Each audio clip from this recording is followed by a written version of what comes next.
Hey, it's your girl, Coach Carmelle. Welcome back to my channel. I want to remind you that I am hosting a masterclass on Monday, November 25th at 6:30 p.m. It's called Savvy and Sugar Free. It's my 5 steps on how I reversed my prediabetes diagnosis and finally kicked sugar, finally quit sugar, finally kicked sugar to the curb. And I want to share all of that with you, and I'll be doing that, plus some things that you have not heard on my channel previously. So today, I want to dive into preventing sugar cravings. Yesterday, I jumped on here and I spoke about how to satisfy those cravings or how to deal with those cravings when they're already there. And I said, you know what? Let's talk about preventative measures on how to keep the sugar cravings away. The first thing I want to start with is what I actually left off with yesterday, which was the vinegar. I spoke very, very briefly on the vinegar. Vinegar is amazing because it will curb your cravings. It will slow the spike of your blood sugar levels in your body. It aids in digestion. It aids in weight loss. It's kind of super fantastic. But with regards to even preventing cravings, what is recommended to do is have some vinegar before you eat your meal. I don't want you to take a bottle of vinegar and swig it down. That's not what we're supposed to do at all. Vinegar is very, very strong. And whether it's distilled vinegar, apple cider vinegar, or whatever, you can put about 1 to 2 tablespoons in an 8-ounce glass of water or your favorite beverage. I don't know what else it would taste good with, but you can experiment with that and maybe you could let me know.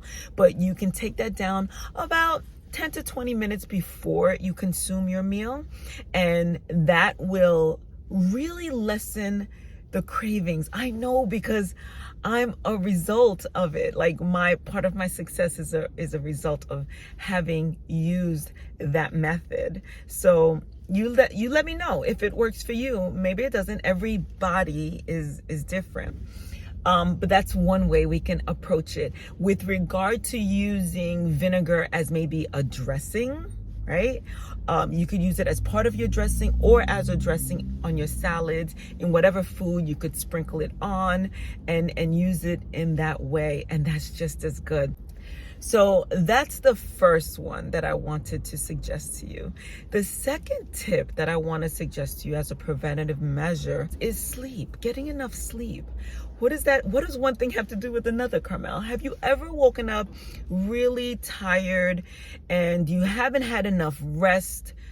Maybe last night, maybe the last 2 nights, maybe the last 3 nights. And it leaves you feeling ravenous, like you cannot satisfy your hunger enough. Well, that's what lack of sleep does. Lack of sleep actually, it deregulates our hormones, our satiety hormones. So it deregulates our ability to feel full so that we feel hungrier. So it messes with our hormones, guys. So if we get enough sleep, maybe you set that as an incentive to get your 7 to 9 hours of sleep, right? And see how that feels for you, if it actually helps. And maybe the combination of the 2 might help. And maybe the combination of the 3 might help. The third one being something that really surprised me, having a savory breakfast. So what does breakfast end up looking like? Breakfast actually ends up looking like last night's dinner, right? So to have a hearty, savory breakfast. So for me, that was having tempeh or tofu in the morning with some broccoli and maybe even some lentils, where my meal consists of a lot of protein and a lot of fiber, right? And it makes us feel fuller longer, and which decreases the cravings, the sugar cravings. It was incredible how that happened. So those are the 3 main things that I did consistently for about 2 weeks, guys. That's all it took for my body to get regulated and understand that I don't need the sugar, right? Because what happened when I stopped craving the sugar, I stopped eating the sugar and my body stopped needing the sugar.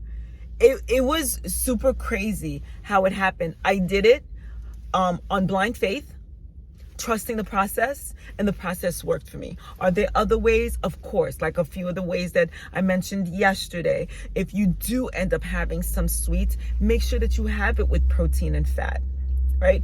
And what would that look like? The example that I gave yesterday, if you take a look at yesterday's post, it was peanut butter spread across sourdough bread with some berries on top. So you get to satisfy your sweet craving, but at the same time, you're really incorporating fat, fiber, and protein. And I think that's the beauty of it, right? So to recap, the 3 effective ways in order to stop these cravings from even happening is, number 1, the vinegar. Take 1 to 2 tablespoons of vinegar in about an 8-ounce glass or cup of water before your meal, 10 to 20 minutes. Number 2, get some sleep, get some restful sleep so that we don't mess with our hunger and satiety hormones. And number 3, eat a hearty breakfast. Eat a hearty breakfast that's full of fiber and protein and fat. And sometimes that's going to look like last night's dinner. So stay away from the high carb breakfasts, because that's just going to send you on this roller coaster of wanting more carbs and more sugar. So give those a try. Let me know how it works for you. Remember my masterclass on Monday, November 25th. At 6:30 p.m. Eastern, and subscribe to this channel if you haven't already. And if you have, thank you so much. And thanks for those of you who haven't subscribed. Thanks for subscribing like right now. I'm on my way to 1,000 subscribers and I need your help. So see you next time. Ciao, ciao.